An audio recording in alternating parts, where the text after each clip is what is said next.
Everyone, welcome to Angels Tarot. Hope आप सब खुश होंगे, अपनी लाइफ में हेल्दी होंगे।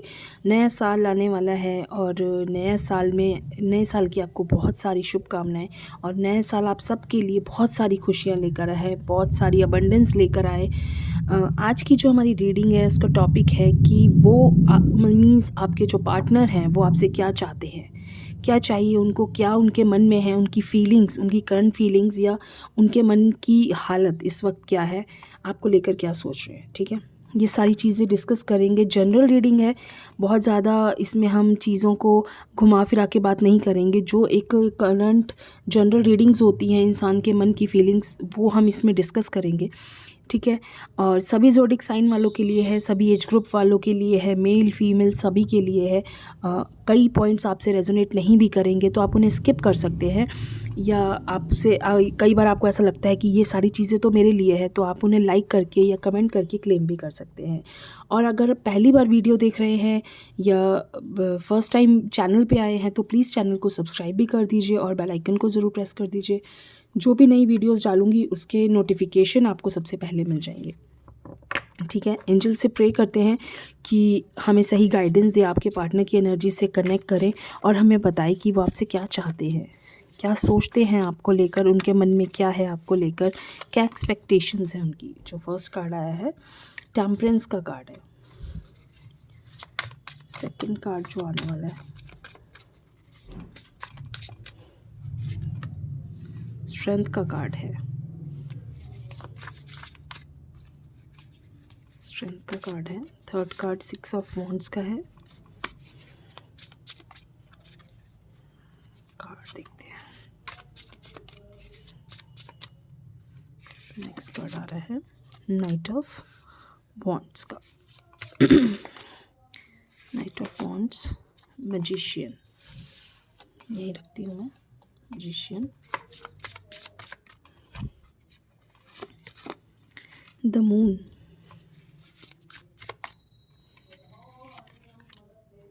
Night of king of cups, ठीक है, एंड 4 ऑफ स्वॉर्ड्स।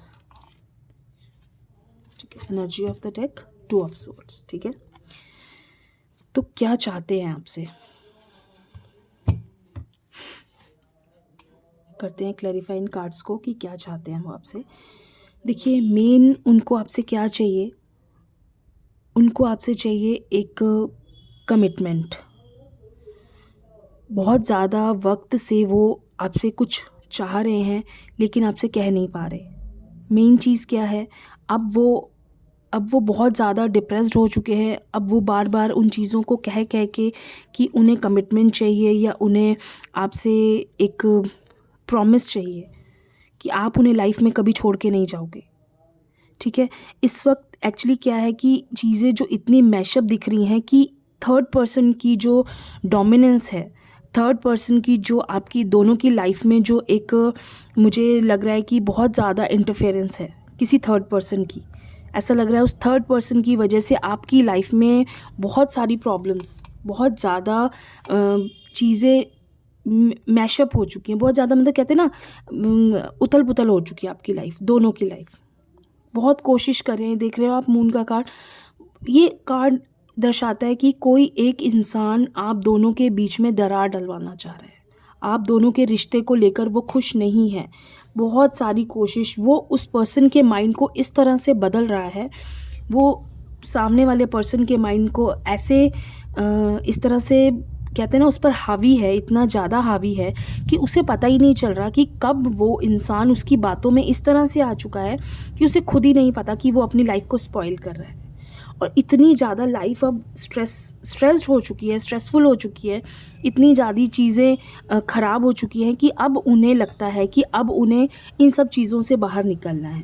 इस वक्त वो सिर्फ आपसे आपका साथ मांग रहे हैं, आपका कमिटमेंट मांग रहे हैं लाइफ टाइम के लिए, क्योंकि उन्हें ऐसा लग रहा है कि उन्हें ये चीज़ फील हो चुकी है कि एक थर्ड पर्सन हमारी लाइफ में आके हम दोनों की लाइफ को इतना ज़्यादा ख़राब कर चुका है कि अब हमें इससे बाहर आना है।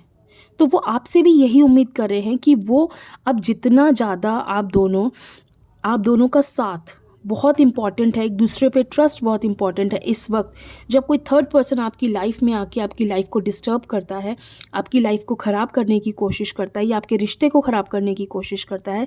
तो उस वक्त आपको सबसे ज़्यादा ज़रूरत होती है कि आप दोनों को मिलकर उस इंसान को, क्योंकि वो इंसान कुछ भी कर रहा है, मतलब वो इस तरह से काम कर रहा है कि आपको पता भी नहीं चलेगा कि आपके साथ क्या हो गया। कहते हैं ना कि बैठे बिठाए आपकी इस तरह से आपके माइंड को क्या कहते हैं, फ्रेश, क्या वर्ड यूज़ कर सकते हैं, बैठे बिठाए ना आपके माइंड को इस तरह से वॉश कर देता है। वो कहते हैं ना ब्रेन वॉश, सॉरी, हाँ ये वर्ड होगा, ब्रेन वॉश कर देता है वो इस तरह से इंसान का कि सामने वाला इंसान सोचने पर मजबूर हो जाता है कि जैसे आप दोनों इंसान हो तो वो आपके माइंड में सामने वाले पर्सन के लिए इतनी गलत चीज़ भर देगा और आपको समझ भी नहीं आएगी कि कब आपका माइंड उस इंसान के लिए गलत हो जाएगा, कब आप उसके बारे में गलत सोचने लगोगे। आप सोचने लगो कि हाँ उसने तो मेरे साथ इस तरह से गलत किया है, क्योंकि ये आपकी सोच नहीं होती। आप बहुत बहुत ज़्यादा सीधे इंसान हो, आपको नहीं पता कि दुनिया में इस वक्त कैसे लोग हैं, वो क्या कर रहे हैं। जब आप दोनों का कुछ भी आपकी लाइफ में अच्छा होता है ना, तो आप सबके साथ डिस्कस करते हो कि मेरे साथ तो सामने मेरा पर्सन इस तरह से है, वो तो मुझे इतना प्यार करता है, वो तो मेरे लिए इतना लॉयल है, या वो मेरे साथ जो एक अगर मेल है तो वो फीमेल के लिए कि वो मेरे लिए इतनी लॉयल है। लेकिन वो सब चीज़ें हर बारी किसी को बर्दाश्त नहीं होती।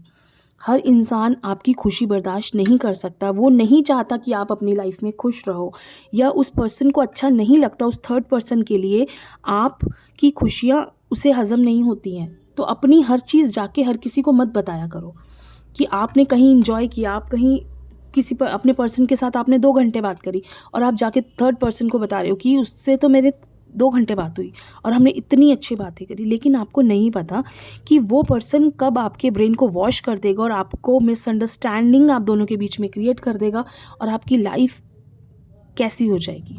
और आप देख रहे हो चुकी है इस वक्त आपकी लाइफ ऐसी, आपको खुद नहीं पता। इतनी मिसअंडरस्टैंडिंग्स हैं हम दोनों के बीच में, इतनी चीज़ें ख़राब हो चुकी हैं। आप दोनों के ब्रेन, ये देख लो, ये है उनका माइंड की किस तरह से उनका माइंड उन्होंने परेशान कर दिया, ख़राब कर दिया आपको लेकर, या आपका कर दिया उनको लेकर। तो अब आपके जो पर्सन है उनको ये चीज़ें समझ में आ चुकी हैं और वो चाहते हैं कि अब हम इन चीज़ों से बाहर निकलें। वो अब अपनी लाइफ में सुकून चाहते हैं। बहुत हो गया ये सब कुछ और इसके लिए उन्हें हिम्मत चाहिए, जो हिम्मत वो आपसे मांग रहे हैं कि उन्हें इस पे जीत पानी है, इन चीज़ों से बाहर निकलना है और उन्हें इन सब चीज़ों पर जीत पानी है। और वापस वही वक्त उन्हें चाहिए जो वक्त आप दोनों का साथ में पहले था, और जिस तरह से आप दोनों साथ में थे, एक साथ थे पहले, बहुत अच्छा वक्त आप दोनों साथ में बिता रहे थे, बहुत अच्छी तरह से आप दोनों रह रहे थे। वो चीज़ें उन्हें कहीं अब नहीं दिख रही हैं और वो चाहते हैं कि वो वक्त वापस आए, सुकून आए। मेडिटेशन, जो एक मेडिटेशन वो कर रहे हैं इस वक्त, वो बहुत ज़्यादा डिस्टर्ब टाइम से निकल के बाहर आए हैं। आप देख रहे हो उनकी किस तरह से उनकी चीज़ें डिस्टर्ब हुई हैं, उनका माइंड कितना डिस्टर्ब हुआ है। तो वो अब उन सब चीज़ों से बाहर आना चाहते हैं। वो चाहते हैं कि हमारी लाइफ में एक सुकून वाली ज़िंदगी हम दोनों की लाइफ में आए और हम वापस से अपनी लाइफ में एक न्यू बिगनिंग करें। तो मैं एक बार देख लेती हूँ आपके पर्सन के लिए जो चैनल्ड मैसेज हैं, आप दोनों के लिए आपके पर्सन की तरफ से जो मैसेज आपके लिए आ रहे हैं, चैनल्ड मैसेज आ रहे हैं, वो मैं चेक कर लेती हूँ कि वो क्या कहना चाहते हैं आपसे और क्या चाहते हैं आपसे। सबसे बड़ी चीज़ वो आपसे क्या चाहते हैं। Twin flame is not ready. बहुत कहा ना मैंने, बहुत डिस्टर्ब है इस वक्त जो चल रहा है आप दोनों की लाइफ में। ग्रेटिट्यूड,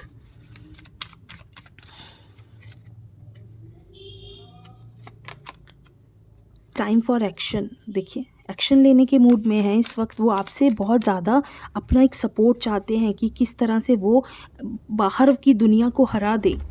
मैरिज, वाओ, सबको हरा के वो आगे बढ़ना चाहते हैं। वो चाहते हैं कि ये रिश्ता अब लोगों की नज़रों से बचे और हम आगे बढ़े। तो ये हैं उनके कार्ड्स, उनके मैसेज, ठीक है। सोल कॉन्ट्रैक्ट, ये हैं कार्ड्स। अब आप खुद देख लो, ठीक है। जो चीज़ें अब तक रेडी नहीं थी, जो चीज़ें अब तक प्रॉब्लम्स में थी, जो चीज़ें अब तक बहुत ज़्यादा ख़राब थी, ख़त्म हो गया टाइम, कुछ नहीं है। अब ईश्वर को धन्यवाद दीजिए, एक्शन लीजिए। वो कह रहे हैं एक्शन का वक्त है, एक्शन लो। अगर आप रेडी नहीं हो तो हो अब रेडी। अब सब कुछ सही होने वाला है, आपकी तरफ बढ़ रहे हैं, वो आपकी तरफ आना चाहते हैं बहुत ज़्यादा। वो वक्त को कहते हैं ना, उस वक्त को जो इंसान ने संवार लिया, बुरे वक्त को जिस इंसान ने संभाल लिया, वही इंसान ज़िंदगी में आगे बढ़ जाता है। आपको इसी बुरे वक्त को, जो ये वक्त आप दोनों की लाइफ में आया है, डिस्टर्बेंस आई है, परेशानियां आई हैं, इस वक्त को अगर आपने अभी संभाल लिया, इस वक्त आपने एक दूसरे को समझा लिया, या कह लो एक दूसरे को हेल्प कर दी, तो ही आप अपनी लाइफ में आगे कुछ पा पाओगे। इस रिश्ते को इस जगह तक लेके जाओगे, ये मैरिज, समझ गए? इस जगह तक लेके जाने के लिए बहुत कुछ फेस करना पड़ता है, बहुत कुछ, ठीक है? तो ये चीज़ें करने के लिए कोशिश कीजिए। अगर सामने वाला पर्सन थर्ड पार्टी को हराना चाहता है, उससे बाहर निकलना चाहता है, उनकी झूठ से, उनकी झूठी बातों से अगर आपको निकालना चाहता है, तो उनका साथ दीजिए। बहुत इम्पॉर्टेंट है एक दूसरे का साथ। आप दोनों चाहें तो मिलकर उस थर्ड पर्सन को एक साइड कर सकते हो। आप चाहें तो उस थर्ड पर्सन के साथ आप अपने उस पर्सन को हरा सकते हो कि तुमने जो हमारे साथ किया है, अब हम वो वापस नहीं होने देंगे। अब हमें एक वक्त चाहिए साथ में। अब हम, जब आप दोनों एक हो जाओगे ना, तो दुनिया का कोई भी इंसान, दुनिया का कोई भी पर्सन आप दोनों को अलग नहीं कर सकता। लेकिन उसके लिए शर्त है कि आप दोनों का एक होना बहुत ज़रूरी है। आपको ट्विन फ्लेम उसमें जाना, ट्विन फ्लेम जर्नी में जाना पड़ेगा इसके लिए आपको, ठीक है? बहुत आपने परेशानियां सही हैं भाई, आपने बहुत परेशानियां सही हैं एक थर्ड पर्सन के लिए की वजह से। लेकिन अब वो वक्त जाने वाला है, वो वक्त ख़त्म होने वाला है, उस वक्त को भूल जाइए। अब वक्त है मैरिज का, अब वक्त है एक्शन का। तो सब चीज़ें करो, ईश्वर का धन्यवाद करो कि उन्होंने वो आपको वक्त दिखाया, बुरा वक्त दिखाया, जिससे कि वो बुरा वक्त ही आपको अच्छे वक्त में लेके जाएगा। क्योंकि बुरे वक्त में हमें इंसान की पहचान होती है, हमें पता चलता है कि कौन इंसान हमारे लिए सच्चा है, कौन इंसान हमसे क्या चाहता है, हमें सब कुछ बुरे वक्त में पता चलता है। तो बुरा वक्त भी लाइफ में आना बहुत ज़रूरी है। और अगर आपकी लाइफ में बुरा वक्त आया ना, तो उससे थैंक यू बोलो, शुक्रिया बोलो कि आप आए, तो हमें सच्चाई का पता चला, सच्चे लोगों का पता चला, जो हमारे सच्चे साथी हैं, हमें उनका पता चला। अच्छे लोगों का पता बुरे वक्त में चलता है, और बुरे लोगों का पता भी बुरे वक्त में चलता है। जिसने आपका साथ दिया बुरे वक्त में, उसे सारी ज़िंदगी याद रखिए, और जिसने आपका साथ नहीं दिया, उसे भी याद रखिए, ठीक है? लेकिन उसे तब तक याद रखिए कि जब उसे ज़रूरत हो, तब आप उसी हेल्प करें, और आप उसे ये बताएं कि तुमने मेरा बुरे वक्त में साथ नहीं दिया था, ठीक है? उस इंसान को रियलाइज़ कराने का सबसे अच्छा तरीका होता है कि आपने बुरे वक्त में हमारा साथ नहीं दिया था, ठीक है? तो उसकी हेल्प करके हम इस चीज़ का रियलाइज़ उसको करा सकते हैं। तो ये सारी चीज़ें होती हैं जो हमें एक सच्चाई का रास्ता दिखाती हैं, ठीक है? और अगर आपके कर्म अच्छे हैं, आपका सब कुछ अच्छा है, तो कोई दुनिया का इंसान आपको आपको बुरा नहीं कर आपको ख़त्म नहीं कर सकता। कोई भी दुनिया का इंसान, अगर आपके अच्छे कर्म हैं, तो अच्छा वक्त आने से आपकी लाइफ में कोई नहीं रोक सकता, ठीक है? इसीलिए आपकी लाइफ में वो पर्सन आ रहा है, ये सोच रहा है कि आपके साथ उसे आगे बढ़ना है, क्योंकि उसे आपकी सच्चाई पता है। उसे पता है आप सच्चे हो, कि किसी की वजह से हमारी लाइफ में मिसअंडरस्टैंडिंग्स हुई थी, इसीलिए वो वापस आ गए। अगर कहीं आपकी गलतियां होती या आपकी मिसअंडरस्टैंडिंग होती, तो शायद वो वापस नहीं आते। वो वापस इसीलिए आए हैं कि उन्हें पता है कि आप सच्चे हो, आप दोनों का रिश्ता सच्चा है। तो चीज़ें बहुत ही मुझे सही होती दिख रही हैं। तो अच्छे वक्त की ओर जाइए, और ईश्वर को धन्यवाद दीजिए, और अपने पर्सन को धन्यवाद दीजिए। तो कैसी लगी आपको ये मेरी छोटी सी रीडिंग, ज़रूर बताइए। Thank you so much.